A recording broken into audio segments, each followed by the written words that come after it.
እንደምን አመሻችሁ፣ እንዴት ዋላችሁ? በጣም የሚገርም ነው። በሙሉ አዲስ ፊት ነው ዛሬ ያለው ከጥቂት ሰዎች በስተቀር ደስ ይላል ግን እና ደግሞ በጣም ግሬስ ያላችሁ በጣም ደስ የምትሉ ሰዎች አላችሁ። እንኳን ደህና መጣችሁ ሁላችሁም። እና የመጀመሪያውን ደግሞ የማቀርብላችሁ በእድሜ አንጋፋ የሆኑትን ነው። አቶ አሰፋ አደፍርስ ይባላሉ። በግብርና ሳይንስ ኤክስፐርት ናቸው። የእንስሳት ሕክምናም ባለሙያ ናቸው። ከሙያቸው ጋር በተያያዘ በዶሮ እርባታና በተለያየ ንግድ በጣም በስፋት እየሰሩ የነበሩ ሰው ነበሩ ስላችሁ እንግዲህ ከዛ በኋላ ግን በደርግ ጊዜ ለመስራትም ለምንም ብቻ ለብዙ ነገሮች ስላልተመቻቸው እንግዲህ በኋላ እሳቸው ለእኛ ይሆነናል የሚሉንን ነገር ስለሚያጋሩን ብዙን ዲቴል አልሄድበትም። አገር ጥለው ሄዱ። አገር ጥለው ከሄዱ በኋላም ግን የሚወዱትን ትምህርታቸውን አልተውም። ትምህርታቸውን እያሻሻሉ ሙያቸውን እየጠበቁ ምን እያሉ ከውጭ ሀገር ብዙ ከኖሩ በኋላ አሁን ደግሞ እንግዲህ ወደ ሀገራቸው መተዋል። ዛሬ ደግሞ የኛ እንግዳ ሆነዋል። ከራሳቸው ጋር ብዙ ጣውረድ እንዳሳለፉ እናውቃለን። በዚህ ውስጥ ግን አሸናፊ ሆነው እንደዚህ እንደምታዋቸው መርቅ ልብጭ ብለው ቁጭ ብለዋልና ለዚህ ያበቃቸውን ነገር ሊያጋሩን ዛሬ ወደዚህ ይመጣሉ። 20 ደቂቃ አላቸው። ጣዕም ያለውን መልእክታቸውን እናዳምጥ። ወደ ዘመድራችን ይጥላል።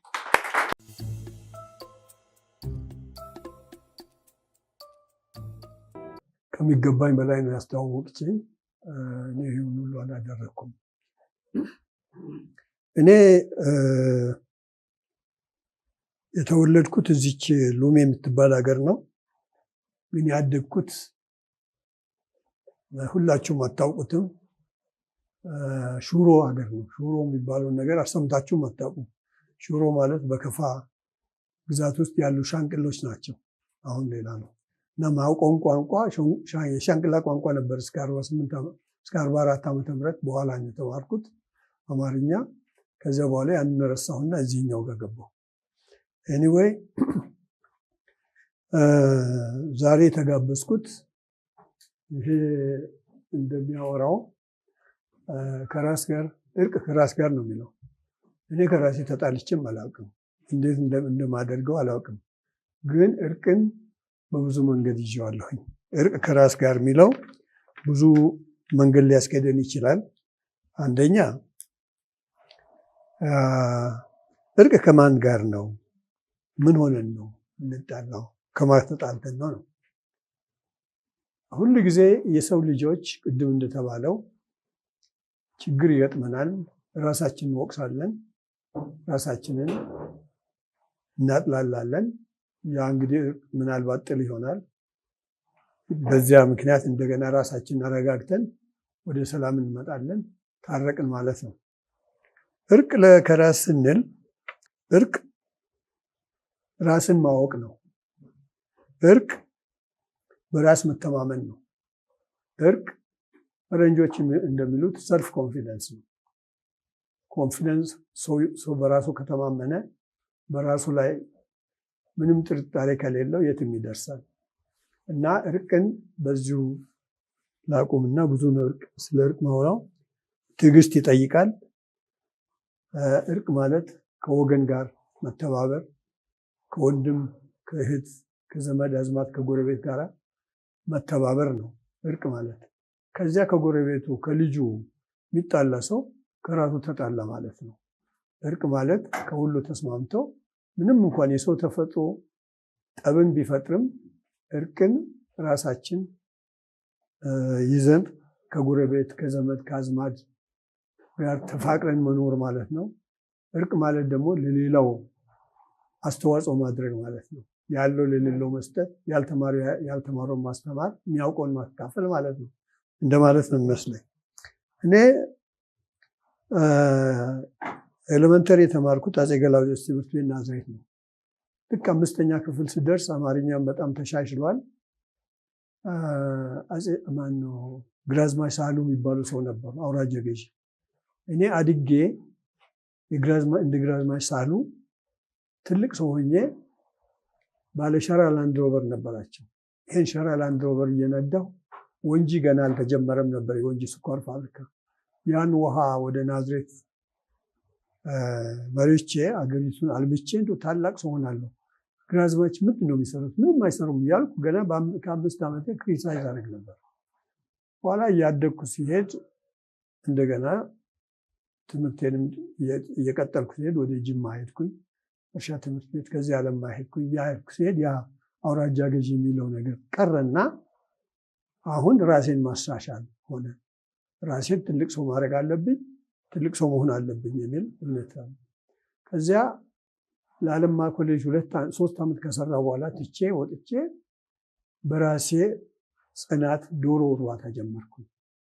600 ዶሮ እርባታ ጀመራለሁ ስለው አንድ ፈረንጅ አስተማሪ ነበረ ነው፣ ጓደኛዬ ነው። በምን ገንዘብ ነው የምታስተምረው? በምንድን ነው የምታለማው? አይቻልም ማለት። ዲኑ ደግሞ ዶክተር መኮንን ክብረት የሚባል ነበር። በፍጹም ከዚህ አትወጣም፣ እዚህ ጥሩ ስራ አለ፣ እንዴት አድርገህ ነው ወደ ዶሮ እርባታ የምትሄደው? ስለ 600 ዶሮ ከአለማ ተበደርኩና ድሬዳዋ ጀመርኩ። 600 ዶሮ በትንሽ ጊዜ ውስጥ 360 ሺህ ዶሮ አደረስኩ። በአፍሪካ አንደኛ ሆኛለሁ። እና ጃንሆይ 4 ጊዜ ጎብኝተውኛል። ጃንሆይ እንዴት ጎበኙኝ? አሁን የታወቁ ገበሬ ስለሆንኩ ገበሬ ነው የሚባለው ዶሮ እርባታ፣ ከብት እርባታ እና አሁን ድሬዳዋ ባንክ ሊከፈት ነው። አዲስ አበባ ባንክ አቶ ደበበ ሀብተ ዮሐንስ የሚባል ባንክ ሊከፍት ሲሄድ እኔ አንድ ሾው እንዳዘጋጅ ተጋበዝኩ። ሾው ሳዘጋጅ አለማም እኔ አጠገብ አዘጋጅቷል። ደጃዝማች ወርቅነህ ወልደማርያም ወደዚያኛው ወደ አለማ ሲጎትቷቸው ጃንሆይ የኔ የተሻለ ሆኖ ወደ እኔ መጡ።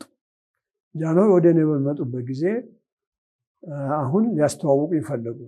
ግርማዊ ሆይ እኔ ፈቀድልና ራሴን ላስተዋውቅ አልኳቸው። ተወት ተባለ። እኔ የኔ አባት የምኒልክ አሽከር ነው፣ የእርሶ አሽከር አልነበረም። በዚህ ምክንያት እርሶ አያውቁኝም፣ እርሶ የሚያውቁት የራሱን አሽከር ብቻ ነው አልኳቸው። እንግዲህ ፖለቲካ ካለማወቅ የተነሳ ነው ደፍሬ የተናገሩ። በኋላ እሳቸው ደስ አላቸው። ድርጅቱን ጎብኝተናል አሉ። አይ ፕሮግራም ውስጥ አለ አሉ ደጃዝማች። ጃንሆይ ውሸት ነው አልኳቸው። እንግዲህ አንድን ጠቅላይ ገዢ ውሸት ነው ማለት አይቻልም፣ የሚያውቅ ሰው። እኔ ደንቆሮ ስለሆንኩ ነው። አያውቁም ስላቸው ማነው ውሸታቸውን ስል በሉ እኔ ፊት ቀጠሮ ስጡ ተባለ። ቀጠሮ ተሰጠ። ሄድኩ። በሐሙስ ዕለት መጡ። ሐሙስ ዕለት ሲመጡ ግቢ ትልቅ ግቢ ነው። 360 ሺህ ዶሮ አለ። ወደ 550 ላሞች ደግሞ አንድ ቦታ አሉ። እሱን ሁሉ አስጎበኘው እና ሁሉን ከጨረስኩ በኋላ ጃንሆይ ቆሞ ሲያዩ አንድ ወረቀት ጽፌ ነበረ፣ ማንበብ ነበረብኝ። አነበብኩላቸው። ተባብረን እንስራ ይበጃል ለሀገር፣ እንዲሁ ተቀምጠን አንጠብቅ ተአምር ነው የሚለው።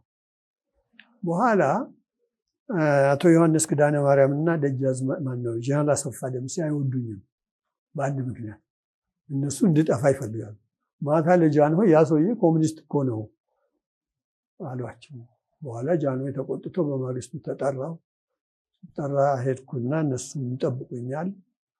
ስገባ የኔ ደጋፊዎች ጀነራሎች አሉ ማለት በጣም ይወዱኝ። እዚያ ስገባ ጃንሆይ መጥተው ጎበኙ። ማነው ሄጃውን ጃንሆይ ጋር ተጠርቼ ሲሄድ ሰው የሚያየው ጃንሆይ ገርፎኝ እንደምወጣ ነው። ጃንሆይ እንዲቆሙ ጠብቆኛል። ትናንት ምን ነበር ያልከው ሲሉኝ ልክ ያልኩትን አልኳቸው። ምን ማለት ነው አሉ። ጃንሆይ አስተምሮናል፣ እዚያ ደርሰውናል። ከእርሶ እጅ ከማየት እኛ እየሰራን ሌላውን ወገናችን መርዳትና ማንሳት ነው ያለብን ስላቸው ይላቸዋለሁ አለ። ሁሉም ዝም አለ። እነሱ ሌቦች አሉና በስራ በርታ ብለው ወጣው። ከዚያ ስራ የሰራው በጣም አጥጋቢ ውጤት ላይ ስደርስ ደርግ መጣ። ከሀገር ወጣው። ከሀገር ስወጣ እንደዚያው እንደተለመደው እንግሊዝ ሀገር መጀመሪያ ነበር ያረፍኩት። እንግሊዝ ሀገር ስደርስ ስራ የለኝም። አሁን አይን መፋጠጥ ሆነ።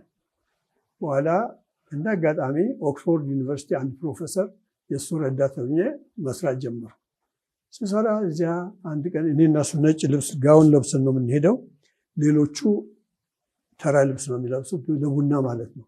አንድ ቀን እሱ ሲቀር ቡና የምታቀርብልኝ ሴትየው ለእኔ ቡና ልታመጣ አልፈለገችም።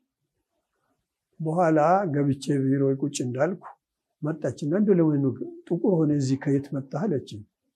በኋላ ማይሰደብ ስድብ ሰደብኳትና ይኸውላችሁ እንዳልኩት ሊበላኝ ነው ይሄ ጥቁር ብላ ሮጣ መጣ። ስትወጣ ሰዎቹም ታዘቧት። እኔም እዚያ ቦታ መቆየት አልፈለግኩም። አንድ አረብ ጓደኛ አገኘው። ለንደን ስራ እንጀምር አለኝ። እሺ ስንሄድ ሬስቶራንት እንጀምር አለኝ። ሬስቶራንት የት ብዬ ነው ጀምር አልችልም አልኩና ኋላ ኡመር ካያ የሚባል ትልቅ ዳንስ ቤት አለ። አረቦች በሙሉ የሚሄዱበት ባለሀብታም ሳውዲዎች፣ የመኒዎች፣ ሳውዲዎች፣ ኩዌቲዎች እና የኛ አረብ ሀገሮች የሚሄዱበት ነው። ሲመጡ ብር ጭነው ነው የሚመጡት። ያ ብር ያልቅና በሳምንቱ ከሂልተን ይወጡና ጎጆ ይፈልጋሉ ምናምን ይላሉ። መሄጃም የላቸውም። ኋላ ይህን ሳይ ይህን ነገርማ ማሻሻል አለብኝ አልኩና እኔ መኪና አለኝ አልኳቸው። ብዙ መኪና አለኝ፣ አፓርትመንት አለኝ፣ ከኔ ጋር ግቡ ስላቸው ተጠራጠሩኛ እንዳሉ። በኋላ ሄድኩና ትጋት ኢንተርናሽናል፣ በእንግሊዝኛ ትራስት ኢን ጋድ ማለት ነው፣ በአማርኛ ትጋት ነው። ያን አሳተምኩና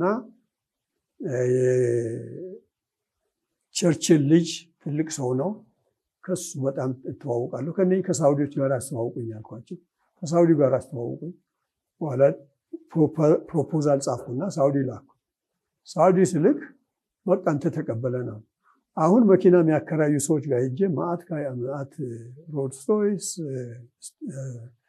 ስቱድቫከር ምናምን መኪና ምንም የከፈልኩት የለም። እንዲሁ በእንትን ነው በደመነብስ ነው የሚሄደው።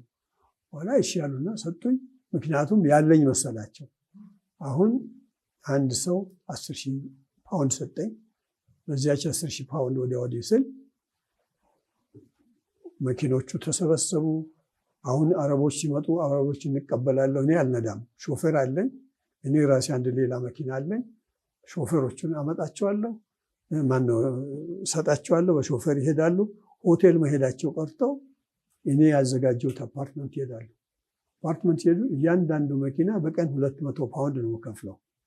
እኔ ወደ 800 ፓውንድ አገኛለሁ ከአንዳንድ መኪና። የሰራተኞቹን ከፍላለሁ። አሁን ብዙ ገንዘብ አገኘሁ እና ከዚያ ትጋት ኢንተርናሽናል ሰራ። ከዚያ አሁን ልጆች 3 ልጆች አሉ፣ እያደጉ ሄዱ። እኔ እዚህ እንግሊዝ ሀገር ሆኜ ይህንን ችግር ለምንድን ነው አሜሪካ መሄድ አለብኛል። ልጆችን ይዤ ይህንን ድርጅት ለአንድ ሰው ሰጥቼው ወደ አሜሪካ ገባ። አሜሪካ ሲገባ የካርተር ፕሬዚደንት ካርተር የሚመረጥበት ጊዜ ነበር። እንደ አጋጣሚ ተጋበዝኩና ሄድኩ። እዚያ ምርጫው ስጋበዝ ይህ ከአፍሪካ የመጣ ሀብታም ነው ተብዬ ነው። ሀብቱ ብዙ የለኝም። በኋላ እዛ ሲሄድ የካርተር ፓርቲ ላይ ብዙ ሰዎች ተዋወቁ። አሁን ሪቻርድ የሚባል ሰውዬ ሚድል ኢስት ውስጥ ስራ አለኝና እባክህ የዛ ማኔጀር ሆናለኝ። እሺ ማኔጀር ሆናለሁ። በኋላ ስንት ደሞዝ ትፈልጋለህ አለ። እኔ ደሞዝ ተቀጥሬ አላውቅም። አለማ ሆኜ 970 ብር ነው በጣም ትልቁ ደሞዝ። አሁን በራሴ ነው የምኖረው። ደሞዝ ስንት ልበል አልኩኝ። እኔ እንግዲህ 2,000-3,000 ብር ቢሰጠኝ ብዬ ነው። በቃ ይሄ ከሆነ $150,000 በአመት እንከፍላለን አለ። ቶሎ ፈገግ አላልኩም። ይሁን አልኳቸው። በኋላ በዚያ ቀጠልኩና ሲሄድ ስል አሜሪካ ነገር በገዛ ጉልበቴ ከፕሬዚደንቶቹ ከሚመረጡ ሰዎች ጋር መተዋወቅ ጀመርኩ። በኋላ ክሊንተን ገቨርነር ነበረ። ገቨርነር ሆኖ ከኔ ጋር ፖለቲካል እንትን ውስጥ ግባና ዴሞክራሲ ውስጥ ግባና ስራ ላይ እኔ ከአንተ ጋር አልሰራም፣ ግን ልረዳ ይችላለሁ አልኩት። በጣም ነው ራሴን ማኩራራው። እንደ ማንም ሰው ዝም ብዬ ራሴን ዝቅ አላደርግ። ዛሬ እንደምታዩኝ ደቀቅ ያልኩ አልነበርኩም፣ ደህና ነበርኩና ግድ የለም እረዳሃለሁ አልኩት። በኋላ እረዳሃለሁ አልኩት። ዴሞክራቲክ ሊደርሺፕ የሚባል ፓርቲ ነበረ። የዚያ ቼርማን ሆናለሁ። እሺ አሁን ሲቲዝን አይደለሁም፣ አያውቅም። በኋላ እዚያ ያንን ስንል የእሱ ምርጫ መጣ። ሲመረጥ ለእሱ ፈንድሬዚንግ ቤቴ ፈንድሬዝ ኢትዮጵያኖችንም ብዙ ኢትዮጵያኖች አልነበሩም ያኔ ትንሽ ናቸው። ሌሎችን ሁሉ አሰባሰብኩና $50,000 ሰጠሁት። $50,000 ያኔ ብዙ ነው። ከዚያ ከሱ ጋራ በጣም ወዳጅ ሆን፣ ከሌሎችም ወዳጅ ሆን። አሁን የኢትዮጵያ ጉዳይ ችግር ገጥሞናል። ሱዳን ውስጥ ብዙ ስደተኞች ይሄዳሉ። ግን ከስደተኞች ውስጥ ወደ አሜሪካና እንግሊዝ የሚሄዱት የተመረጡ 2 ዘሮች ብቻ ናቸው። ዘሩን አልጠቅስም። በኋላ ይሄ ነገር እንዴት ይሆናል እና ዶክተር ኦዌን የሚባል የእንግሊዝ የውጭ ጉዳይ ሚኒስትር ነው። እሱ ጋር ሄድኩ። እሱ ጋር ሲሄድ ሀሳብ ጥሩ ነው፣ ግን ዩናይትድ ኔሽን ሄደ ደብዳቤ ልስጥ ሂድና አመልክታለ። አሁን የራሴን ስራ ትቼ ነው ዩናይትድ ኔሽን ሲሄድ በደንብ ተቀበሉኝ። ጥሩ ነው። ከዛሬ ጀምሮ ኢትዮጵያዊ የሆነ ሁሉ በዲስትሪክት ወይም በወገን ሳይሆን በቀጥታ እድሉ ለሁሉም እኩል እንዲሆን ተባለ። ለመጀመሪያ ጊዜ 75 ኢትዮጵያኖች ሄዱ። ከዚያ ቀጥሎ ብዙ ከጎንደር፣ ከትግራይ፣ ከኤርትራ እና ከዚህ ከሰሜን ነው ብዙዎቹ የሚሄዱት። ብዙዎቹ ያለ ችግር ሁሉም ወደ ኢትዮጵያ መግባት ጀመረ። ከዚያ በኋላ አገሪቱን እንዲያው በእጄ እንደያዝኳት ቆጠርኩኝ። እኔ አሁን በሀገሬ እንደሆንኩ ሳይሆን እዚህ ሀገር በጣም በጣም ጥሩ እድል ነበር ብዙና፣ ግን ዞሬ ሀገሬን ሳይ እንደ ሀገሬ የሚሆን ሀገር የለም፣ ሀገሬን መርዳት አለብኝ በሚል መጣሁ። ልረዳ አልቻልኩም። ያን ነገር አልነግራቸውም። ልረዳ ነው ግን የመጣሁት፣ ለመርዳት አልቻልኩም። ግን ማንኛውም ሰው እምነት ካለው በራሱ ከተማመነ ራሱን ከሰው በልጣለሁ ሳይሆን ከማንም አንሳለሁ ሳይሆን እኔ ይህን ማድረግ ይችላለሁ ካለ ማድረግ ይችላል። ማድረግ ይቻላል። ግን ሰዎች ለአንዱ የሚታዩ አይታያቸውም። ለሁላችን ለእኔ እንደሚታዩ ለሌላው ላይታይ ይችላል። እና እኔ ከዓለም ማም ጀምሬ እስከ አሜሪካ ድረስ ሲሄድ ምንም ችግር ሳይገጥመኝ እዚህ የደረስኩት በራሴ ጥረትና በራሴ ጉልበት ነው። አሁን ሰው ይላል ኢትዮጵያኖች ናቸው በተለይ። እኔ እንግዲህ እዚያም ሴኔት ጋር ገብቼ እንደፈለገ ነው ገባው። ምናልባት የጎሹ ወልዴን ንግግር ሰምታችሁ እንደሆነ ፓርላማ ውስጥ ንግግር ሲደረግ ራስ መንገሻ እኔን ኦርጋናይዝ አድርግለት እባክህ ብሎ ለምነውኝ እኔ ጠይቄለት ነው ገብቶ ንግግር ያደረገው። እና አሜሪካን ሀገር እንደፈለገኝ ሆኜ እኖራለሁኝ። ኢትዮጵያም እንደፈለገኝ ሆኜ መኖር ባልችልም በሰላም እኖራለሁኝ። እግዚአብሔር ይመስገን ደህና ነኝ። በዚሁ ይበቃኛል። እግዚአብሔር ይስጥልኝ።